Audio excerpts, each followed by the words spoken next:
গত 22শে জুন পশ্চিমবঙ্গ রাজ্যের 2026-27 অর্থবর্ষের নতুন বাজেট পেশ করা হয়েছে। সেই বাজেট পেশ করেছেন আমাদের নতুন অর্থমন্ত্রী স্বপন দাশগুপ্ত। এই বাজেটে আমাদের ওয়েস্ট বেঙ্গল রাজ্যের জন্য একগুচ্ছ পরিকল্পনা, একগুচ্ছ অর্থ বরাদ্দ করা হয়েছে। তার মধ্যে থেকে কৃষিতে যে অর্থ বরাদ্দ করা হয়েছে, কৃষিক্ষেত্রে নতুন কি পরিকল্পনা এবং প্রকল্পের ব্যবস্থা করা হয়েছে সেটা আপনাদের সঙ্গে আজকে আলোচনা করব। কৃষিতে কি উন্নতি হতে পারে বা কৃষি কাজের বা কৃষকদের সুবিধার জন্য কি এখানে বাজেটে রয়েছে। তো সম্পূর্ণ ভিডিওটা দেখবেন এবং সম্পূর্ণ ভিডিওটা দেখে অবশ্যই যদি ইনফরমেটিভ মনে হয় একটা লাইক করবেন। আপনাদের জন্য অনেক পরিশ্রম করে অনেক ইনফরমেশন জোগাড় করে আমি আজকে এই ভিডিওটা বানাচ্ছি কৃষকদের সুবিধার্থে, কৃষকদের যাতে বিষয়গুলো তারা জানতে পারে। শুধুমাত্র যে বই পড়ে শেখা যায় এমনটা নয়, আপনি এই ভিডিওটা দেখে ভিডিওটার বিষয়বস্তু সম্পর্কে জেনে কৃষিক্ষেত্রে কি নতুন আসছে, কি প্রযুক্তি আসছে, কোথায় কি ব্যবস্থা করা হবে, কৃষকদের জন্য কি করা হচ্ছে না করা হচ্ছে, কি কথা দেওয়া হলো, সেই বিষয়ে যদি আপনারা জানতে পারেন সেটাও একটা শিক্ষার অংশ। তাই আপনি যে কাজের সঙ্গে যুক্ত সেই কাজের সম্পর্কে আপনার জানা, সেই কাজের সম্পর্কে আপনার নলেজটা থাকা অত্যন্ত গুরুত্বপূর্ণ। যে মূল বিষয়গুলো সেগুলো আপনাদের সামনে রাখবো, সহজ ভাষায় আমি বোঝানোর চেষ্টা করব যে কি ভালো ভালো পরিকল্পনা নেওয়া হয়েছে নতুন সরকারের দ্বারা কৃষিকে উন্নতি দিকে নিয়ে যাওয়ার জন্য। তো সেটা জানবেন।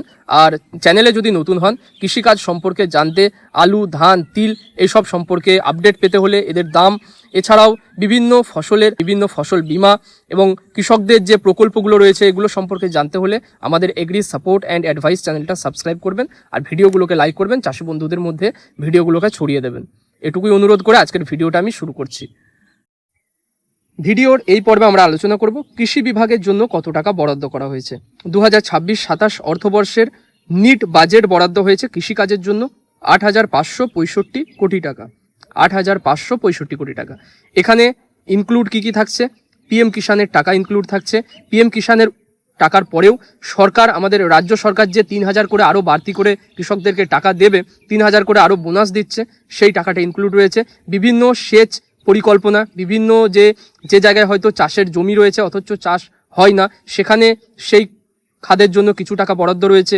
বিদ্যুতের বিলের উপরে ছাড় রয়েছে। এছাড়াও আরও একগুচ্ছ পরিকল্পনা রয়েছে, সেগুলো আপনাদেরকে এক এক করে আমি জানিয়ে দিচ্ছি।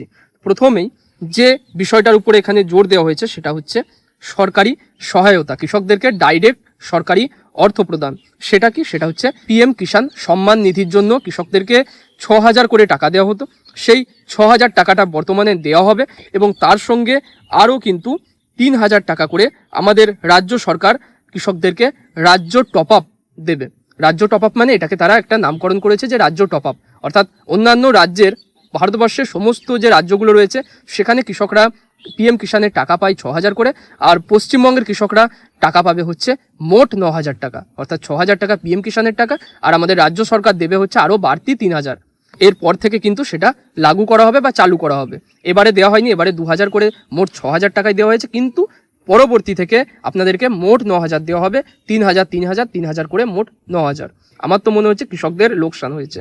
তার কারণ কৃষক বন্ধুর জন্য 10,000 পেত, পিএম কিষানের জন্য কেন্দ্রীয় সরকারের যোজনায় তারা কিন্তু আরও 6,000 পেত, তারা বছরে মোট 16,000 টাকার কিন্তু বেনিফিট পাচ্ছিল, যেখানে বর্তমানে এখন হয়ে গেল সেটা 6,000 টাকা।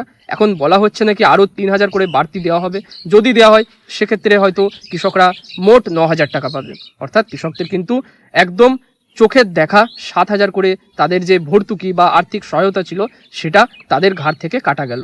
তো এ সরকার আসাতে কৃষকরা যে ভেবেছিল আমরা আরও বাড়তি সহায়তা পাবো, আরও বেশি কিছু আমাদের সহায়তা করা হবে, বা যে কৃষক বন্ধু এবং পিএম কিষাণ আমরা দুটোই আমাদেরকে দেওয়া হবে, এটা কিন্তু হলো না। এই যে স্বপ্নই থেকে গেল। এছাড়াও বর্তমানে কিন্তু আর একটা যে ব্যবস্থা করা হচ্ছে, যে যারা কৃষক বন্ধু বা এই পিএম কিষাণের মতো কোনো রকম সরকারি সহায়তা বা সরকারি আর্থিক যে প্রকল্পগুলো রয়েছে এর মধ্যে অন্তর্ভুক্ত যাদের নেই, যারা নাম নেই যাদের, তাদেরকে কিন্তু ধান বিক্রির সময় স্বচ্ছতা আনতে কিছু নিয়ম চালু করেছে তাদের জন্য। তো যারা এই প্রকল্পে বা এই পোর্টালে নথিভুক্ত নন, তারা যারা ভাগ চাষি বা লিজ নেওয়া জমিতে চাষ করে, তাদের ধান বিক্রির পূর্বে ব্লক ডেভেলপমেন্ট অফিসার বা বিডিও দ্বারা তদন্ত ও অনুমোদন বাধ্যতামূলক করা হয়েছে, যাতে কোনো প্রকৃত কৃষক সরকারি ন্যূনতম সহায়ক মূল্য থেকে বঞ্চিত না হয়।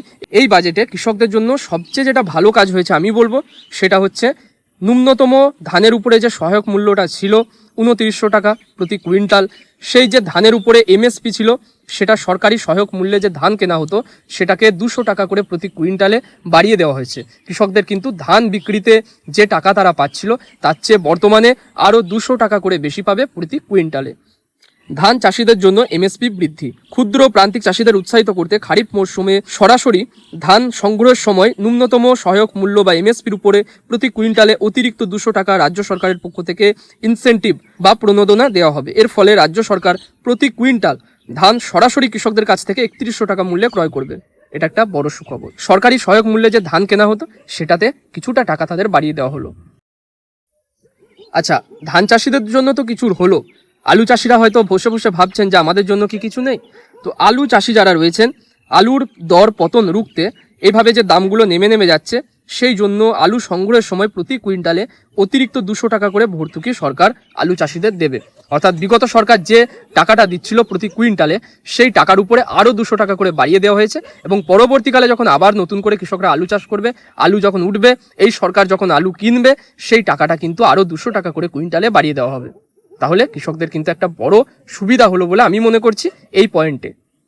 কৃষকদেরকে যে সরাসরি আর্থিক সহায়তা দেওয়া হতো, পিএম কিষাণ, কৃষক বন্ধু, এই টাকাগুলো কমে যাবার পরেও কৃষকদের যদি এইভাবে ফসলের উপরে ভর্তুকি দেওয়া যায় বা ফসলের দামটা বাড়ানোর চেষ্টা করা যায়, এক্ষেত্রে কিন্তু কৃষকদের আখেরে উন্নতি হবে বলে আমি মনে করি। এবং এই সরকার কিন্তু সেই দিকে এগোচ্ছে। তাদের এন্ড গোল, তাদের শেষ যে লক্ষ্যটা, সেটা হচ্ছে কৃষকদের অন্যের ভরসায় বা এই সরকারি আর্থিক সহায়তার ভরসায় যেন না থাকতে হয়, তারা যেন নিজেরা স্বাবলম্বী হতে পারে, যেন লাভের মুখ দেখতে পারে। আচ্ছা, এছাড়াও অন্যান্য ফসল যারা চাষ করে তাদের জন্য কি কি ব্যবস্থা করা হয়েছে? তাদের জন্য স্টেট প্রাইস স্টেবিলাইজেশন ফান্ড কিন্তু গঠন করা হয়েছে। অর্থাৎ সিজন আপনারা দেখবেন অনেক সময় কি হয়, পেঁয়াজ একদম কম দামে বিক্রি হয়, কৃষকদের টাকা ওঠে না। টমেটো হয়তো 2 টাকা 3 টাকা কেজি বিক্রি হয়, কৃষকদের টাকা ওঠে না।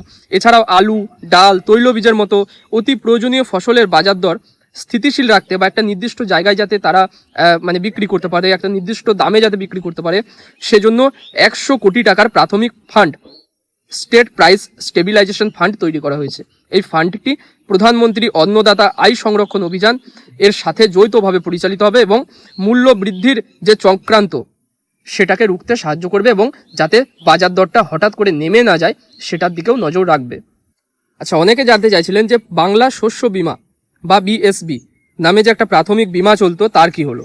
সেটা তো আমরা কোনোদিন ক্লেম করতেই পারতাম না, বা কোনোদিন আমরা সেখান থেকে কোনো বীমা বা কোনো হয়তো ভর্তুকি, ফসলের নষ্ট হয়ে যাবার পরে যে ইন্স্যুরেন্স, সেটা আমরা ক্লেম করতে পারতাম না। তো এই নিয়ে কিন্তু কৃষকদের একটা বড় ক্ষোভ ছিল।